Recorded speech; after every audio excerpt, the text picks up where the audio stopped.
السلام علیکم دوستو آج آپ کو بتاتے ہیں پاکستان کے تاریخ کے سب سے بڑے جو 7 انڈر ورلڈ ڈاؤن ہیں۔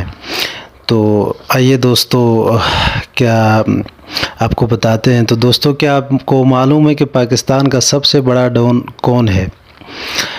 اس ویڈیو میں ہم آپ کو پاکستان کے سب سے بڑے اور خطرناک جو 7 ڈاؤنز ہیں ان کے بارے میں بتاتے ہیں۔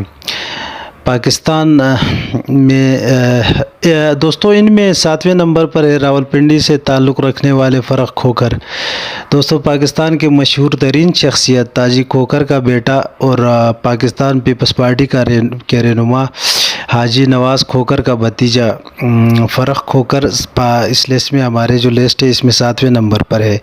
مہنگی ترین گاڑیاں اور اس کے باپ کے پالے ہوئے بدماش لوگ اور اس کے شاہانہ زندگی اس کے مشہور ہونے کی بڑی وجہ ہے، لیکن یہ سب اس کے باپ کی بنائی ہوئی دولت ہے۔ کئی ایکڑ پر بنا ہوا دوستو جو ان کا ڈیرہ تاجی کھوکھر ہے، اس کی شاہانہ زندگی کی ایک چھوٹی سی جھلک ہے وہ۔ فرخ کھوکھر نے دوستو، آپ کو بتاتا چلوں، 333 کے نام سے جو ایک گروپ بھی بنایا ہوا ہے، اس گروپ کا سوشل میڈیا پر بہت زیادہ چرچا ہے آج کل۔ فرخ کھوکھر بدماشی کے ساتھ کچھ عرصے سے فلاحی کاموں میں بھی نظر آتا ہے۔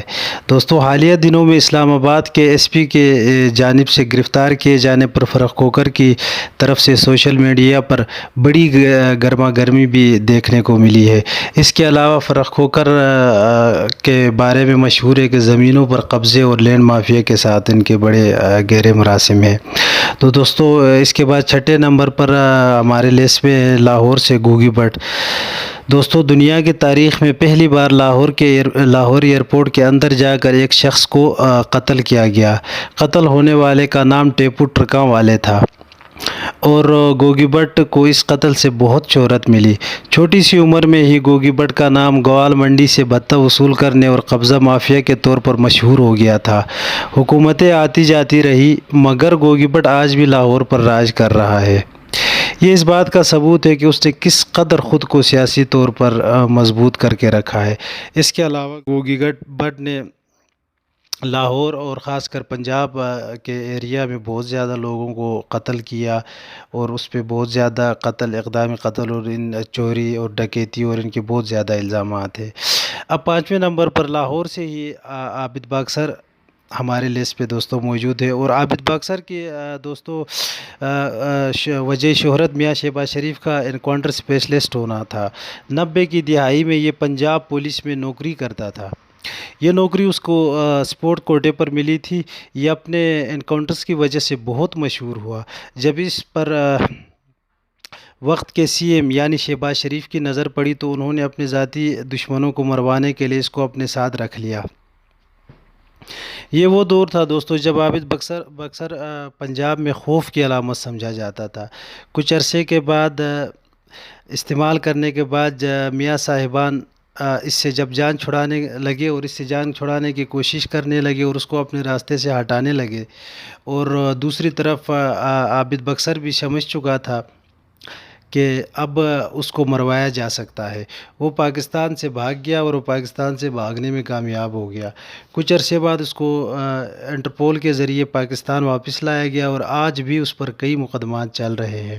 خبروں کے مطابق اس نے مشہور زمانہ ناچ گانا کرنے والی نرگس کو منع کیا کہ وہ ناچ گانا نہ کرے، مگر وہ باز نہ آئی۔ اس نے عابد باکسر کی بات نہ مانی تو عابد باکسر نے اس کو اغوا کر کے سریعام اس کے سر کے بال کاٹ دیے۔ دوستو، 4 نمبر پر ہماری اس لسٹ میں عزیر بلوچ۔ پاکستان کے دوستو سب سے خطرناک مافیا کے لسٹ میں عزیر بلوچ 4تھے نمبر پر آتا ہے۔ یہ لیاری گینگ وار کا سب سے بڑا فگر ہے۔ عزیر بلوچ پولیس والا بننا چاہتا تھا اور وہ بہت قابل بھی تھا۔ وہ جو شوٹر مقابلے تھے اس میں بھی انہوں نے حصہ لیا، اس پہ بھی اس نے ٹاپ کیا تھا، مگر پاکستان کے کرپٹ سسٹم نے اس کو کچھ اور بننے پر مجبور کر دیا۔ 2003 میں اس کے والد فیضو ماما کو ارشد پپو گینگ والوں نے اغوا کر لیا اور بھتہ مانگ لیا۔ عزیر بلوچ بھتہ نہ دے پایا اور اس کے والد کو ارشد پپو گینگ والوں نے قتل کر دیا۔ عزیر بلوچ میں اپنے والد کے بدلے کی آگ میں جلنے لگا، مطلب وہ ان سے ارشد پپو گینگ سے اپنے باپ کا بدلہ لینے کے لیے بےتاب تھا، لیکن اس کو موقع نہیں مل پا رہا تھا۔ اس نے پہلے تو عدالت میں کیس کیا، مگر اس کو وہاں سے انصاف نہ مل سکا، جس کے بعد اس نے اپنا گینگ بنا لیا۔ 2006 تک کئی لڑائیاں لڑنے کے بعد بالآخر 2009 میں عزیر بلوچ نے ارشد پپو نامی شخص کو پکڑ لیا۔ خبروں کے مطابق اس نے ان لوگوں کے سر جسم سے الگ کر کے ان کے سروں کے ساتھ فٹ بال کھیلا۔ دیکھو دوستو، سوچو کتنا بڑا وہ درندہ صفت انسان تھا۔ ان کے سروں کے ساتھ فٹ بال کھیلا اور پھر آگ لگا دی۔ اس کے ساتھ ساتھ ان کی لاشوں کو پوری لیاری میں گھسیٹا۔ کئی جرائم کرنے کے بعد بالآخر عزیر بلوچ عراق بھاگ گیا اور 2016 میں اسے انٹرپول کے ذریعے ملک واپس لایا گیا، اور فی الحال عزیر بلوچ بھی جیل میں اور اپنے جو مقدمات اس پہ بنے ہوئے ہیں ان کا سامنا کر رہا ہے۔ تو دوستو اس کے بعد پنڈی سے نمبر 3 پر ہمارے لسٹ میں ہے تاجی کھوکر۔ دوستو اگر آپ نے کبھی سوچا ہو کہ ملک ریاض کے پاس کون سی جادو کی چھڑی ہے جس سے وہ بحریہ ٹاؤن میں لاکھوں کنال کے زمینوں پر سوسائٹیز بنا رہے ہیں اور لاکھوں کنال کی جو زمینیں لوگوں کے وہ قبضے کر رہا ہے، تو اس چھڑی کا نام دوستو آپ کو بتاتے چلیں، اس چھڑی کا نام ہے تاجی کھوکر۔ پاکستانی سیاستدانوں کے بھی بہت لاڈلے رہے ہیں تاجی کھوکر۔ سیاستدانوں کی حمایت سے تاجی کھوکر اتنے طاقتور ہو چکے تھے کہ جب تاجی کھوکر اپنے ڈیرے سے نکلتے تھے تو 8 سے 9 جو لینڈ کروزر تھی وہ اس کے آگے پیچھے اس کے قافلے میں چلتے ہوتے تھے۔ پاکستان سے اکثر ان کے ساتھ چلتے ہوتے تھے۔ پاکستان سے اگر انہوں نے کہیں دور سفر کرنا ہوتا تو اس کے پاس اپنی جو ذاتی ہیلی کاپٹر تھے وہ بھی ان کے پاس، انہوں نے لینڈ مافیا کے ساتھ مل کے اور زمینوں پہ لوگوں کے قبضے کر کے بہت سارے دولت جن کو وہ بے تحاشا بے دریغ ان کا وہ استعمال کرتا تھا پاکستانی کرپٹ پولیٹیشنز کو کھلانے میں اور پاکستان کے جو ایجنسیاں ہیں ان کو دینے میں۔ اس کے بعد ہمارے لسٹ پر 2 نمبر پر ہے دوستو سیٹھ عابد لاہور سے۔ سیٹھ عابد دوستو صرف پاکستان کا ہی نہیں بلکہ اپنے کھیل کا میدان جو سیٹھ عابد نے اپنے کھیل کا میدان بنایا ہوا تھا وہ بحیرہ عرب اور سمندر تک انہوں نے پھیلایا ہوا تھا، مطلب سمندر اور بحیرہ عرب پہ بھی وہ راج کرتا تھا۔ ڈاکٹر طاہر یہ لکھتے ہیں کہ سمگلنگ کے دنیا کا بے تاج بادشاہ سیٹھ عابد حسین ہی ہے۔ چھوٹی عمر میں یہ سیٹھ عابد جو تھے محکمہ جو ڈاک ہے جو ہمارے پوسٹ آفس سے محکمہ ڈاک میں ہی بھرتی ہوئے، یہ بہت تیز آدمی تھے۔ انہوں نے بہت جلد ہی معلوم کر لیا کہ محکمہ ڈاک کی گاڑی کچھ خفیہ سامان بھی ادھر ادھر لے کر جاتی ہے۔ یہ لوگ سمگلنگ کرتے تھے جو محکمہ ڈاک کی گاڑیوں میں، یہ لوگ سمگلر تھے۔ انہوں نے سیٹھ عابد کی قابلیت سے متاثر ہو کر انہیں بھی اپنے ساتھ ملا لیا۔ وقت گزرنے کے ساتھ ساتھ سیٹھ عابد دنیا کے سب سے بڑے سونے کے سمگلر بن گئے۔ جب پاکستان نے دوستو ایٹم بم بنانے کا پروگرام شروع کرنا تھا تو امریکہ نے اس کی مدد کرنے سے انکار کر دیا جب پاکستان کی مدد کرنے سے۔ تو دوستو یہ سیٹھ عابد ہی تھے جو آسٹریلیا سے ایٹم بم بنانے کا سامان اٹھا کر سمندر کے راستے پاکستان لے کر آئے۔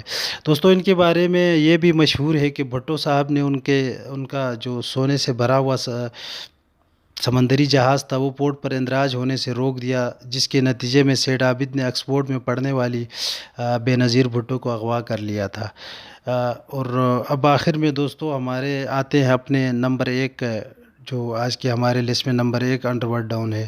تو دوستو 1 نمبر پہ ہمارے ہے الطاف حسین۔ الطاف حسین دوستو کسی تعارف کے محتاج نہیں ہے۔ جتنے بے گناہ لوگوں کو انہوں نے قتل کیا ہے اتنے تو کسی غیر مسلم نے بھی شاید نہ کیا ہو۔ الطاف حسین ایک ایسے طبقہ فکر کو لیڈ کرتے ہیں جو آج بھی بر صغیر پاک و ہند کے تقسیم کے خلاف ہے۔ پاکستان بنے 70 سال ہو گئے ہیں، ان لوگوں کی 2 نسلیں پاکستان میں ہیں، آج بھی یہ اپنے آپ کو مہاجر کہتے ہیں۔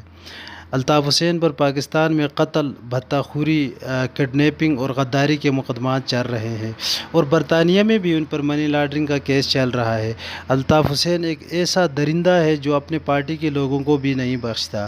اس نے MQM کے ڈاکٹر عمران فاروقی کو ملنے کے بہانے لندن بلا کر قتل کروایا تھا، کیونکہ پارٹی میں ڈاکٹر عمران فاروقی کو عزت کی نگاہ سے دیکھا جاتا تھا۔ کراچی میں بوری بند لاشوں کا ٹرینڈ بھی الطاف حسین نے ہی شروع کروایا تھا۔ تو دوستو تو کیسے رہی آج ہماری آج کی ویڈیو، آپ کو کیسی لگی پلیز کمنٹ باکس میں کمنٹ کر کے ہمیں بتائیے، اور ہمارا چینل پلیز سبسکرائب کریں۔